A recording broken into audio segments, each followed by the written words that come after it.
Legal Tech et intelligence artificielle, quel avenir pour les directions juridiques? On en parle tout de suite avec mon invité Olivier Giannoni, secrétaire général et directeur juridique de l'UGAP et également membre du Cercle Montesquieu.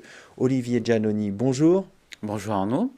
PricewaterhouseCoopers, le Cercle Montesquieu et France Digital ont dévoilé une étude sur l'impact de l'IA générative et des legal tech sur la transformation des directions juridiques lors du sommet pour l'action sur l'intelligence artificielle.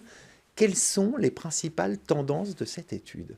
Alors effectivement Arnaud, nous avons fait une étude qui a permis de recueillir 73 personnes, en réponse de 73 personnes, et qui s'est menée de décembre à janvier 2025, donc c'est une étude qui est très récente.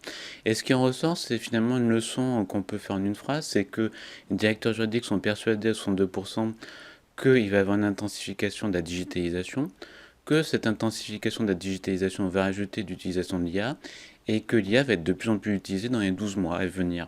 Donc ce qui veut dire qu'on va sans doute avoir un changement assez rapide et assez profond des directions juridiques dans les prochains mois.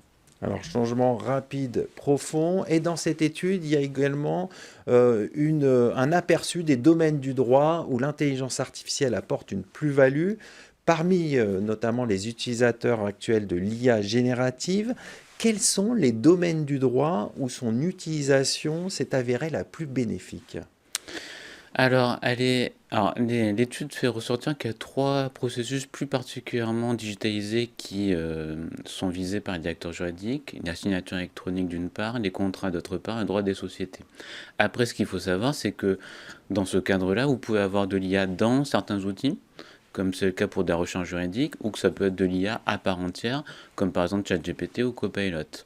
De ce point de vue-là, il y a effectivement globalement trois utilisations qu'on peut détecter. Premièrement, une utilisation générale qui est de faire de la traduction ou des comptes rendus, et d'autre part des utilisations plus spécifiques qui sont la recherche juridique d'une part, et d'autre part tout ce qui est rédaction des contrats, analyse de clauses et de conformité.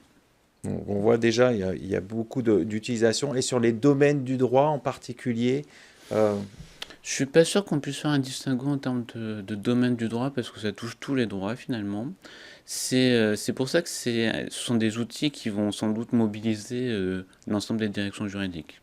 d'accord. Donc ça irrigue tous les Mm. domaines du Tout à droit fait. et pas un domaine en particulier. Il y a sur l'intelligence artificielle, on a déjà beaucoup parlé sur ce plateau, la question de la formation est particulièrement prégnante. Comment les entreprises prévoient-elles de former leurs équipes juridiques? Alors, c'est vrai que la formation est importante, mais avant la formation, je dirais que le plus important, c'est de convaincre son équipe de l'intérêt de ces solutions. Ce qui veut donc dire qu'il faut, vous savez, dans une équipe, vous avez toujours trois publics: ceux qui sont réfractaires, ceux qui sont totalement convaincus, ceux qui n'ont pas d'opinion.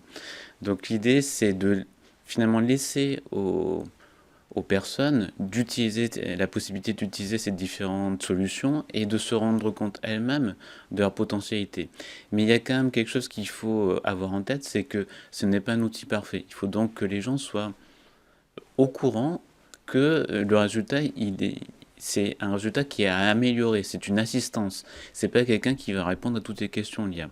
Donc de ce point de vue-là, je pense que la formation essentielle après avoir convaincu les équipes, c'est tout ce qui est prompt, très clairement, puisque Bien il y a savoir vraiment rédiger les bonnes tout questions à pour fait. avoir les bonnes réponses après adéquates. Exactement, puisque vous pouvez avoir à la même IA deux juristes qui ont la même formation, deux questions différentes et deux réponses différentes. Puisque l'IA, c'est une réponse statistique, c'est une probabilité de réponse par rapport à une question. C'est pas quelque chose de fixe. Donc par rapport à ça, vous avez dit qu'il faut laisser expérimenter les juristes, qu'ils fassent eux-mêmes des recherches, mais aussi, j'imagine qu'il faut quand même les accompagner dans ce processus, Hmm. justement, en leur expliquant qu'il faut bien travailler les prompts notamment. Tout à fait, ce qui veut dire qu'il faut que vous ayez quelqu'un parmi vos équipes qui soit un peu plus mature sur le sujet et qui soit là un peu en grand frère pour les accompagner avec des petites équipes de préférence. Alors un autre sujet qu'aborde l'étude, c'est la question de la confidentialité et la sécurité des données, et Mhm. on sait que c'est une question aussi fondamentale pour les juristes.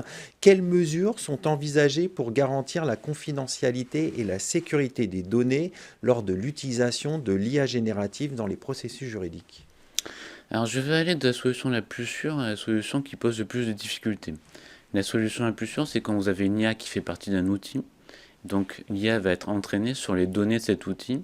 Donc de ce point de vue, il n'y a pas de difficulté pour l'entreprise. C'est par exemple les IA qui permettent de faire de la recherche juridique, de documents et de décisions. Après, il y a la solution intermédiaire où vous avez développé une IA en interne. Donc vous l'avez entraînée sur les données d'entreprise et elle est stockée chez vous.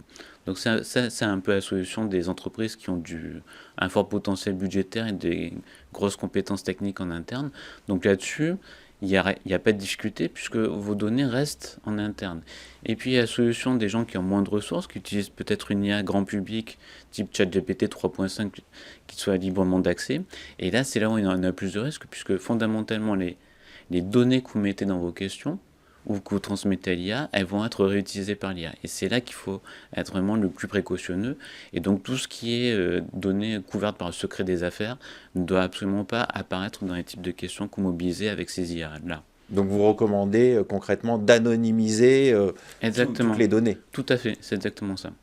Alors, on va s'intéresser à une autre question abordée par l'étude, c'est les conséquences de l'adoption de l'IA générative sur la productivité et l'efficacité des directions juridiques. Concrètement, quel impact l'adoption de l'IA générative a eu sur la productivité et l'efficacité des directions juridiques? Alors, en premier lieu, un petit bémol, je pense qu'il n'y a pas encore beaucoup de directions juridiques qui ont adopté à grande échelle l'IA. Ça reste encore quelque chose qui est quand même sur le stade expérimental. Après, pour répondre plus particulièrement à votre question, on considère qu'il y a 20% des tâches des juristes où il y a une faible valeur ajoutée. Et je pense que c'est sur ces 20%-là qu'on va avoir des gains qui vont être de productivité et potentiellement d'avoir des informations qui soient plus précises. Après, le problème, ça va être que si vous avez des juristes qui sont déjà des bons professionnels, ils vont en devenir meilleurs, alors que des juristes qui sont moins bons risquent d'être pires, puisque finalement la question qui va se poser, ça va plus être de faire, mais de faire faire. Et dans le faire faire, ça suppose d'être en mesure de contrôler la pertinence de réponse de l'IA, ce qui est vraiment pas évident, ce qui suppose d'avoir une bonne maîtrise de sa matière. Et ça suppose peut-être aussi de challenger aussi avec son équipe, de discuter aussi sur les réponses produites par l'IA pour améliorer aussi, ce qu'on disait tout à l'heure, les prompts et améliorer les réponses derrière. Exactement. En fait, ça vous challenge vous parce qu'il faut que vous posiez les bonnes questions. Ça suppose aussi que vous vérifiez qu'est-ce que dit l'IA, puisqu'il y a des IA qui inventent des jurisprudences, donc il faut vérifier.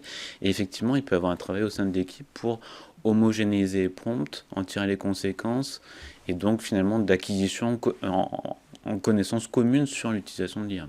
Alors on sait que sur le volet réglementaire, il y a l'IA Act, il y a un certain nombre de textes qui sont venus apporter des garde-fous pour une IA éthique plus transparente. Quelles sont les attentes des directions juridiques sur cette question?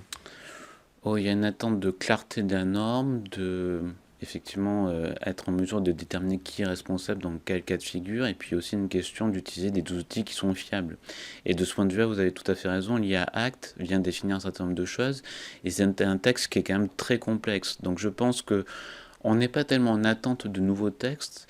L'enjeu, ça va plutôt être d'être capable de bien assimiler et comprendre ce nouveau texte et comment il s'articule avec l'ensemble des réglementations qui existent déjà, que ce soit des réglementations sur tout ce qui est risque cyber ou les réglementations sur les données personnelles. Donc on voit qu'il y a finalement beaucoup de textes et qu'il va falloir apprendre à les articuler les uns par rapport aux autres. On va conclure là-dessus. Merci Olivier Giannoni.